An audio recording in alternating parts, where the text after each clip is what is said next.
Patterson here, and boy, our good friend Dion visits us this episode, talking about his latest album, The Rock and Roll Philosopher. We also talk about his book too, but wow, this one touched me deeply. This is the second interview I've done. I don't know which one we'll post first, but not to get too much into my personal life, but I lost my dad on Sunday. And my dad was a big fan of Dion's. In fact, he was one of two people I've interviewed that he was impressed with. Everybody else is like, oh, how nice. But when I said Dion in my last interview with him, he was like, wow, Dion, you got to talk to Dion. So I had relayed that story to Dion through his publicist as we were setting this up, and he talks about that. You'll see this conversation in the interview, of course. But this is a great album that backs up a great book, his autobiography. I would encourage you to buy both. Don't stream, don't rent, buy. Please support our artists. And Dion's certainly worthy of that because of all the phenomenal music that he's contributed to the soundtrack, not only of our youth, but of our life. And while you're listening to this, would you mind just going ahead and hit like? Because I know you're going to like it. If you're not already a subscriber to this channel on whatever platform you're watching or listening to this on, would you please hit subscribe? I don't think it's going to cost you anything extra, but it sure helps out Boomerocity. And please share this interview with anyone you think that might appreciate it and enjoy it, because this one's a great one. So without any further ado, here is my third interview with the great Dion. Until next time, this is Randy Patterson with Boomerocity. Take care. Yo. Hello, Dion. Can't see me. Where am I? Unless that's a real tight close up on your shirt or something. Good to see you again. Yeah, it has been a while. Where you clicking in from home? Yeah, I got a lot going on, so I might have to run, and I don't know. I might have to do something, but I'd be back. Okay. So I got I got people knocking on the door and stuff. So be just patient with me. Not a problem at all. Well, I appreciate you taking the time, man. I really do. I read your email. That's sweet with your dad. Sorry to hear about that. I tell you, man, that was he was like, I'd say, he goes, who are you interviewing this? Like, oh, Billy Gibbons, or, the guys from the Stones, or, so-and-so. As you and Dean Martin's daughter. You two are the only two out of everybody I've talked to that he got excited about. And so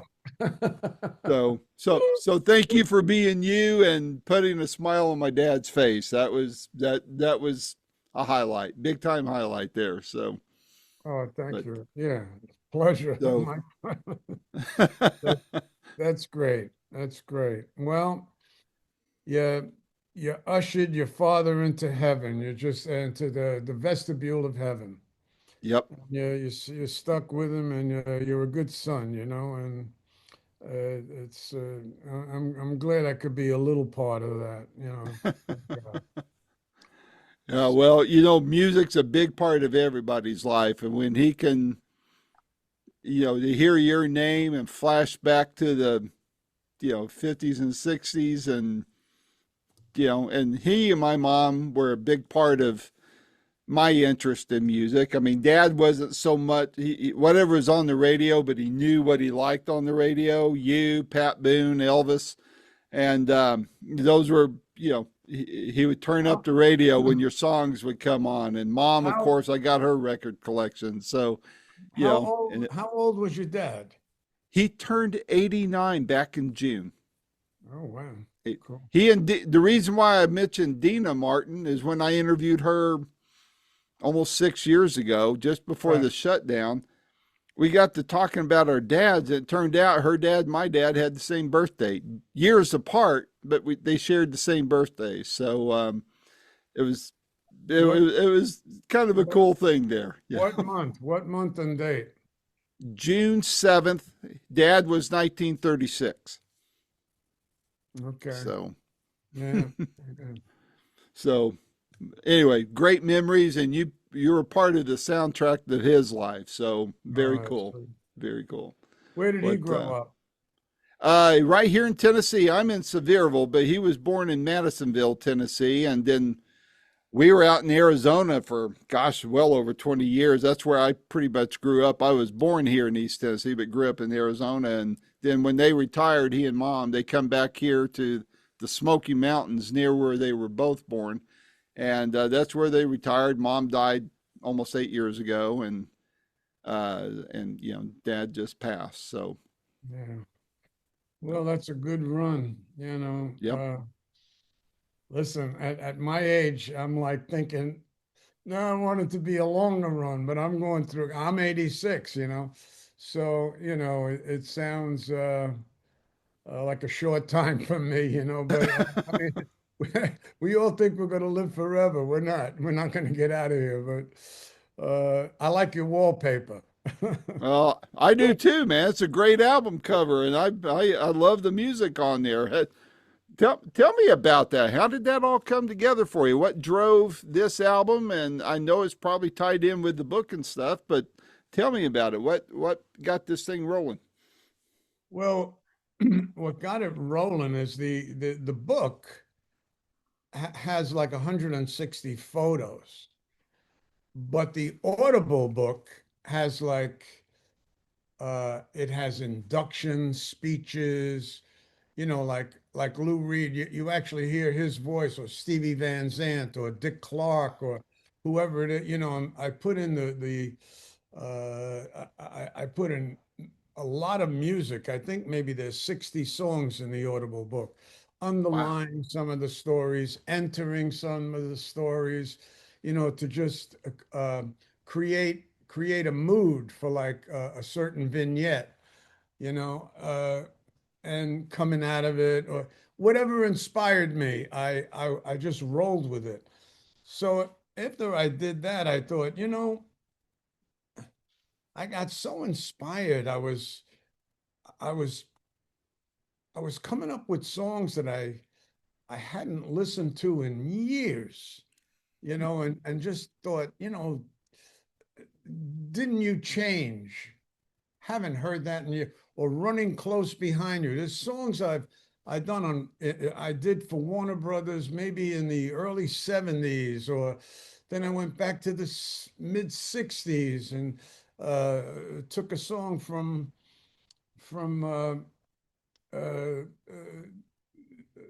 what's that? The title of that? A Kicking Child, and I picked songs that were unreleased and I threw them in there. Um, there's a song called "I've Been Burnt So Many Times," Yeah. uh, uh, you know, uh, and so I had all these ideas, and so I said I just ought to, I should put a the company, my company came to me and said, why don't you do companion to the book? Because they love the Audible so much. So I thought, what I should do is just put 16 songs on this album that I would go out and perform in concert from Yeah. beginning to end. Now that that changes every day in my mind, but I got pretty but I got pretty close. I Hmm. thought, and I started, and this is interesting because what really got me going is I was talking to a group of junior high school. What do they call that now? Middle school, or it's like I four. think it depends on which school district. Yeah. Well, they're a bunch of 14-year-olds. So I'm 14, and I'm talking to an auditorium of 14-year-old kids. I'm sitting in the auditorium on a stool with my guitar, and I'm telling them stories. So I said, I said, every time I do an album, I can't help myself. I always write a song that hurls me into a place of this, of a place of bragging rights, of but the songs are actually uh, songs that I grew up with, like Muddy Waters were, I'm the Hoochie Coochie Man. I'm the man. And I grabbed onto this when I was very young, that I found out that there was a genre in the rock and roll and in the blues called bragging rights, you Mhm. know, and I started with the Wanderer. I'm the Wanderer. I go from town to town. I make love to all these girls, but they tell on themselves in a way. Like the Wanderer kind of tells on itself. They have an underlying kind of uh, a theme where the person sees what he's doing, and he knows it's like King of the New York Streets. Uh, People call me the scandalizer. The world was my appetizer. I turn girls into, I turn, what is it? I turn gangs. Yeah, people call me the scandalizer. The world was my appetizer. I turned gangs into fertilizer. I'm king of the New York streets. But at the end, it says, I was wise in my own eyes. I awoke one day and I realized this attitude come from cocaine lies. So these songs tell on itself. Then I have one called I Got the Cure. I have one called um, Don't You Want a Man Like Me? I have one called, um, well, the one that I played for the kids. I told them about that. I grew up with these gangsters across the street. When I come out of my apartment, George's Bar and Grill was on the corner and Tally's Pool Room, and they had all these wannabe gangsters, that had this attitude with the suits and the zoot suits. And I grew up to James Cagney and Humphrey Bogart and a lot of these guys who played gangsters like Al Capone and John Dillinger and Lucky Luciano with the machine guns. So I said I wrote a song called I'm Your Gangster of Love, so and I played the song for them and they went out of their minds. These kids loved the song Gangster of Love. And I said, it's kind of these songs are like over the top. I said, and I always write one of them on, maybe it seems like on every album, I have to go to this particular place where I have to write a bragging right song, something that's over the top. It feels so good coming out of your mouth. It's like, it's so much fun to be this guy, this character, to inhabit this character that's singing this song. And of course, it's satire. If you get Mhm. satire, you get me. You know what I mean? So, but the response that I got to "Gangster of Love," I'm your gang, was so incredible. These kids they went nuts.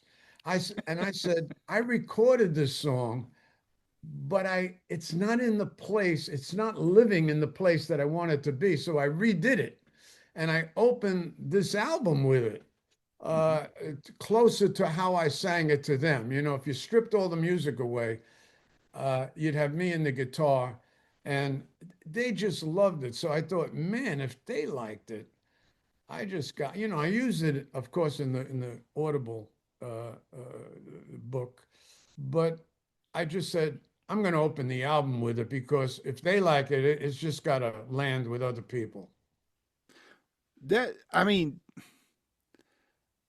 You saying that reminds me of a few years ago, Paul McCartney talking about his grandkids coming up to him and, talking about Guitar Hero and stuff. And he was like, "Hey, we wrote this stuff," and both of your comments always strike me about how the music of our generation, the soundtrack of our youth and lives, there's just something about it, Dion, where I mean, yeah, there's great music still coming out, but it just seemed like the biggest bulk of it in the history of mankind was what you and your peers were putting out, probably up and through the early 80s, thereabouts. What do you think it is? I mean, do you think it's how you were raised and your peers were raised that caused you to write those kinds of lyrics and still write those kind of lyrics that just stick with people? I mean, that's the conclusion I come to. What, am I too far off?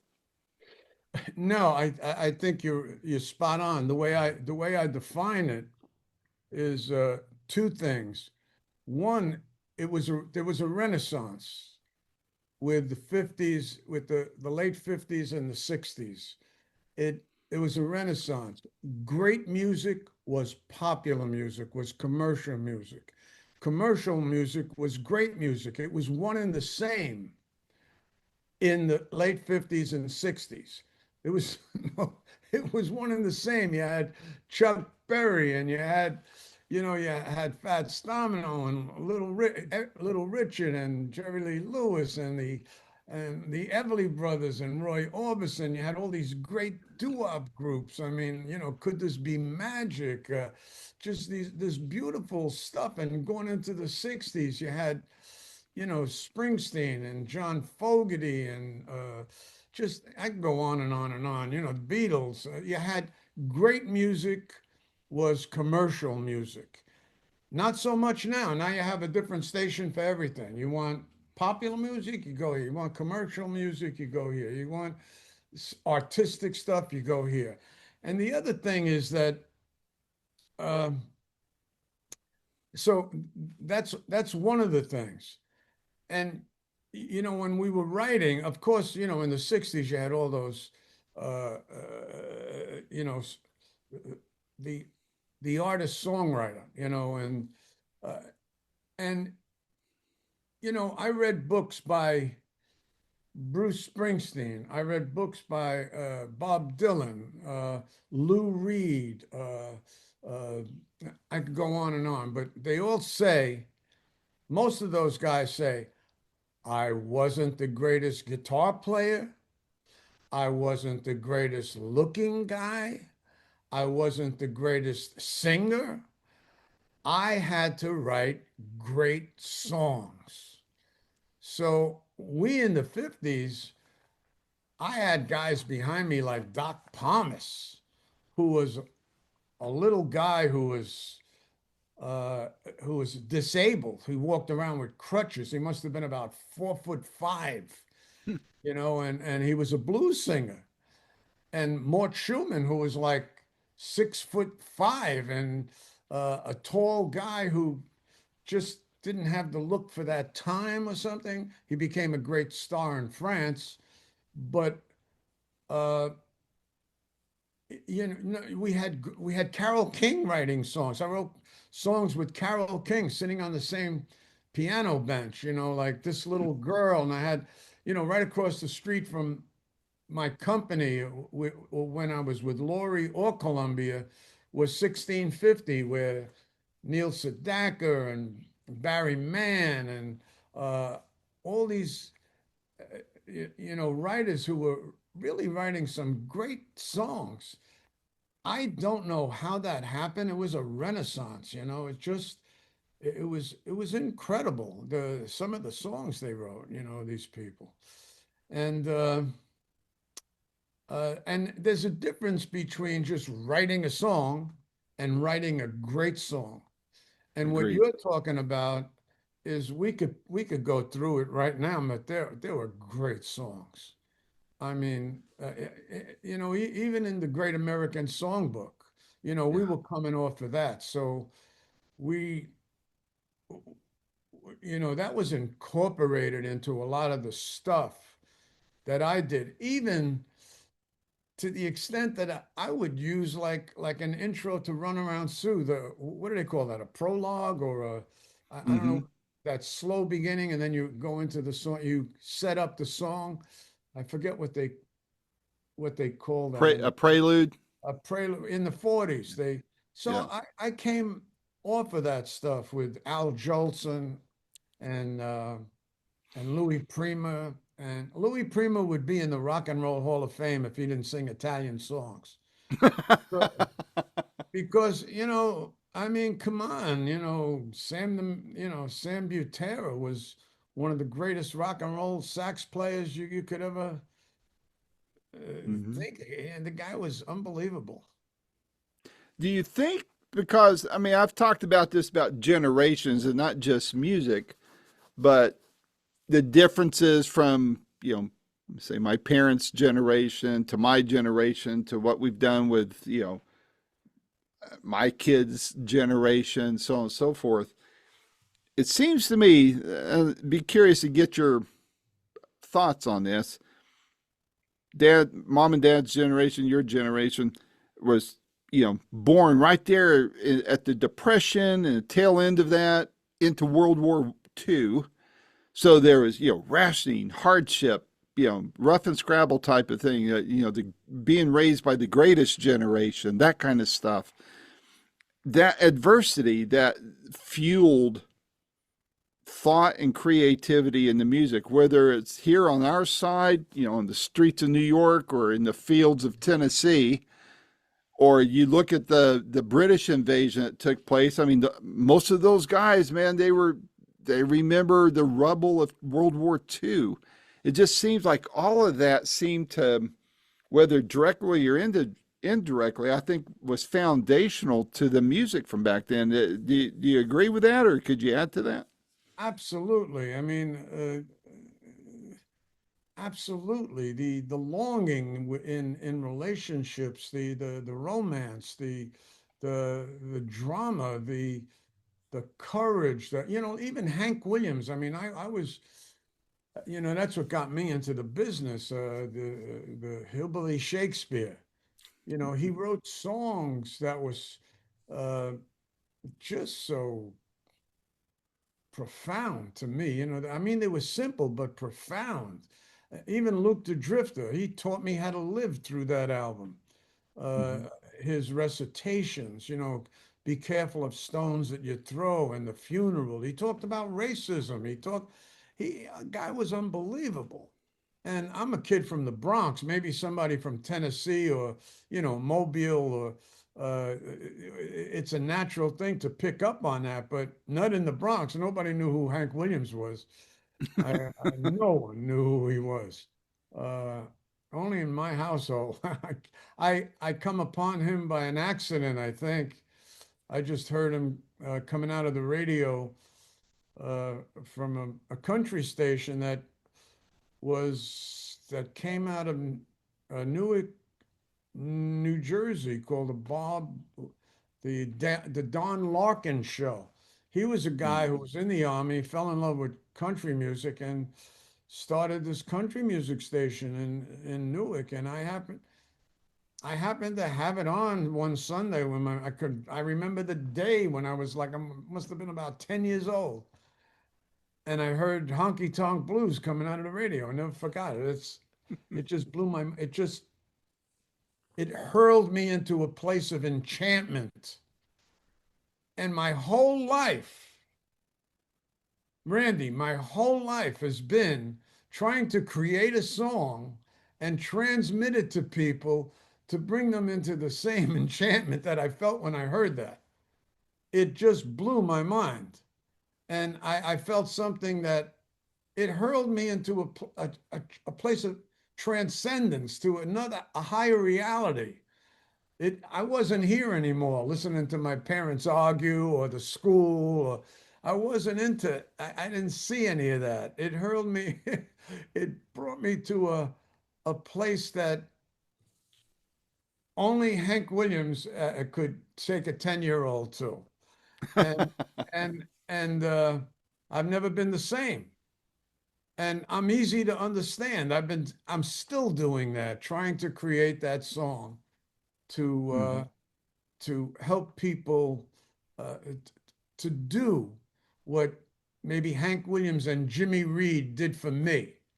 Hmm. Hank Williams, I wanted to communicate like Hank Williams and groove like Jimmy Reed. Well, songwriters would kill to have be a one-hit wonder, let alone write several great songs. And you've done that. I mean, that's a testament to your skill and your creativity, your art. But gosh, to write one like Abraham Martin and John, which you've redone, it's on this album. Even though the people, you sing the same about the same people, the feeling of that song transcends to today, don't you think? And if you feel that it does, why do you think, even though we're talking about people that were killed, almost 60 years ago, why does that still resonate with people today of a younger generation, not just us who are still around, but younger generations? Well, today there's a funny thing that's happening today. People seem to latch on to a person's faults, where they're flawed. They look at where they're flawed and they amplify that. They kind of magnify their flaw. This person did this. They're disgusting. And you could do that with everybody. In the generation, that I came from, we looked at the bigger picture. Everybody's flawed. St. Augustine had a child out of wedlock. John Kennedy maybe had orgies in the White House. Martin Luther King maybe was a womanizer. This one had that. Everybody had something, but who wants to talk about that? You want to look at the bigger picture and look at what these men did, and that's what the song is about. It's about a state of love that does exist. I say it at the beginning of the video. It's about a state of love that does exist, and it's for us to work at it and make it real in the world. And that's what the song is about. It's not a political song, although, because it's about two Democrats and two Republicans. But it's it's truly about looking not so much at our flaws, because if somebody, if I didn't know me, I'd be impressed. I mean, you know what I mean? I know me. So we're all, we're born like that. I know we're all created in God's image and likeness, but we're flawed because, the garden, we want to run our own lives. And, we need a higher power to get over on these defects of character. And and that's what that song is about. It it's a song of transcendence. I love that kind of stuff where you look at people and I see them with rose-colored glasses. I don't want to hear the bullshit about them. It's easy. You could get into that all day long with people.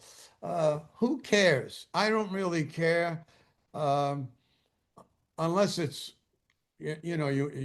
I mean, I'm not saying I ignore it. I could say yes, but the point being, I look at the bigger picture.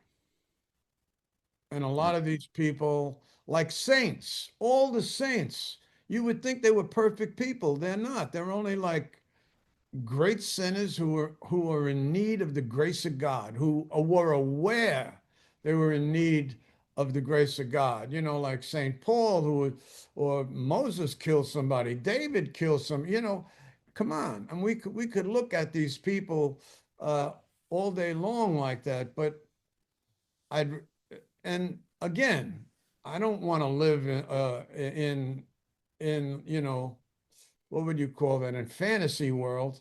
Uh, I know that they were flawed and but I look at the bigger picture. That's the point.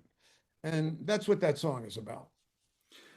you, your album cover, your book, I mean, your album title, your book title, talks, the rock and roll philosopher.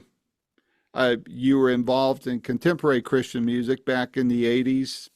During that same time, you had Chuck Girard, who recently passed away. He had an album or a song called Rock and Roll Preacher.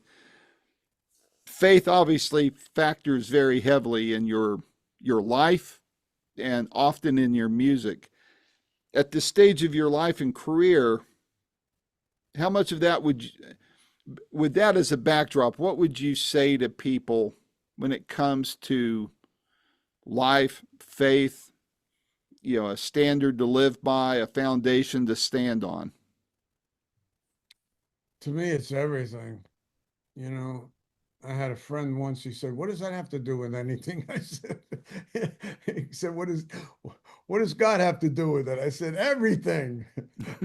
You know, uh, he said, because he was talking about you reinvent yourself, you recreate yourself. I says, "No, I never created myself in the first place. I didn't want me to recreate myself." I said, "I'm just evolving, I'm maturing, I'm developing. I was an acorn, now I'm an oak tree."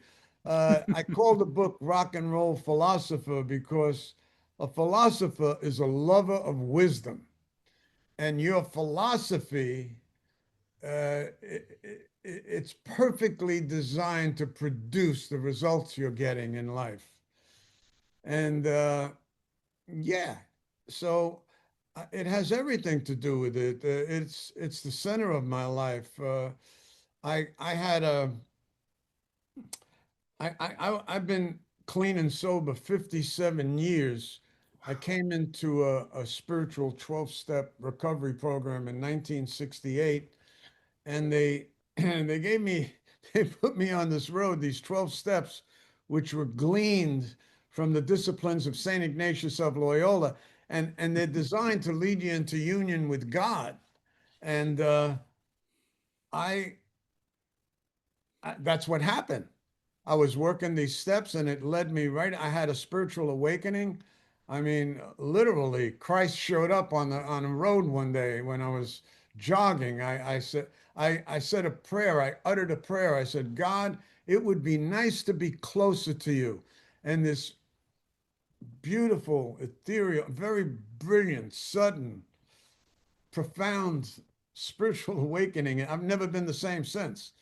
And the whole world changed. Again, I had that I had that experience. I was hurled into a place of enchantment, in a place of I knew I was loved by certain people, but I never felt it. That day I felt it, how loved we all are by our Creator. So to me, it's central. Yeah, agreed. Put it this way, I have a gift to write songs. I have a gift. I feel like I'm a great rhythm singer. It's a gift. And if you have a gift, there's got to be a gift giver. Yep, totally agree. Totally agree. It's I'm glad you said all that. That's very cool. What saw this question asked to someone else, and I thought it was a great one, especially in this case with this new album. When you think about the young guy from the Bronx who sang "Teenager in Love," what do you think that young Dion would think or say if he could hear this new album?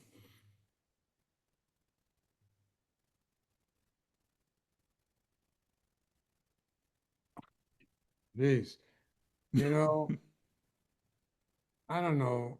Looking back, I don't know if uh,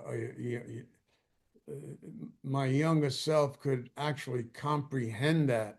I'd rather look at it from where I am now and look back at it and and kind of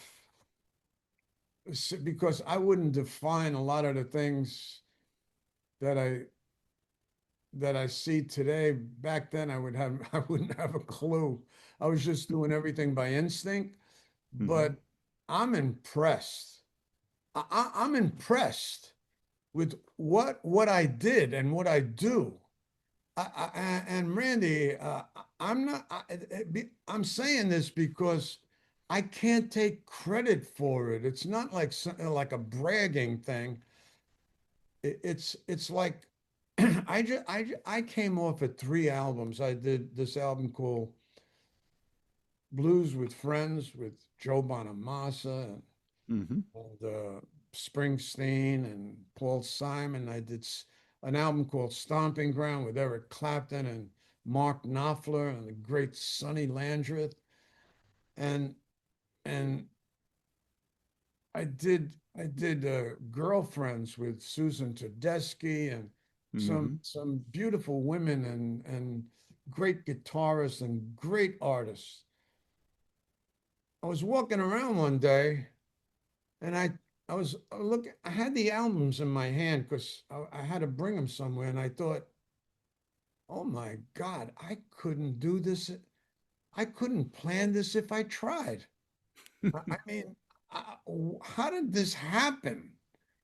I mean, I know I was part of it. I know I wrote the songs. I knew I called my friends to contribute to the songs, but in the end, I was like, I couldn't plan this if I tried. It was like a wave that I was on. It's hard to explain, Randy. I just feel like I'm under the spout where the glory comes out. I'm just, I love it. it's like it's like when you're in the groove, when you're roller skating and you just catch the groove, and you're just gliding or sailing or something. I don't know. I'm not but I could imagine catching a wave with a sailboat, and just feel like you're in the pocket. Yeah, yeah. Are you going to tour or anything to support? I mean, touring's rough, but I didn't know if you planned on doing a series of shows in support of all this, or what are your plans for the next year or so? Well, my manager was talking about I can do that, but I'm putting together a great band. But I was thinking of doing a residency down here, maybe in Florida at the Hard Rock or somewhere. I haven't really approached anybody with the idea, but uh, I'm thinking of doing something because I know Les Paul did it, and I think it would be fun to do a residency because a lot of people pass through Florida, and I could have a lot of guests, joining the set. Uh, anyway, I'm just riffing here. Yeah. Well, Dion, we have a Hard Rock here too in Pigeon Forge, Tennessee. You need to come and do a residency there. They can put you up in a great luxury cabin, and people come here from all over the world. It's the most visited national park in the country. I think you'd do really well there. And I'd take you to my favorite diner, and we could have some slaw dogs and Man, some iced tea. And I'm ready. That sounds well, come good. on, man, come That, on. But that really sounds good, Randy. No kidding. I That sounds. want to see you in person. We've talked several times. I haven't gotten your book yet, and I'm way behind on that, but I want to get it. I would love to have you sign it. And it just, you've always been so gracious and receptive to me talking to you. I know you could talk to a lot of other bigger people and probably do, but to talk to little old me as I'm growing this thing called Boomerocity, it's always been I've been honored to talk to you each and every time. And No, I um, appreciate it. No way, I appreciate it. but but You I know, uh, I just think you're amazing. When you told me how old you were, I was like, there ain't no way. And just how fit you look, how spry you are, how energetic you are. God's been good to you, man, and I'm glad to see it. but yeah. Well, when I get to Tennessee, uh, call Bob Merlis. I'd love to. Yeah, I'd love to go to that diner. You make it sound too good. Oh, hey, I'm not kidding you. It's the diner where, Dolly Parton's from here because I'm right here and Dolly was a mile and a half up the road from me. That's how close I am to it. I love diners. I love Yeah. diners. I love the Well, this waitress. You know, well, this one here, whenever Dolly's in town, I'm told, and I've got it on very good authority, whenever she's in town, she sends out for the famous slaw dogs there at Frank Allen's. And it's inside of a convenience store and gas station.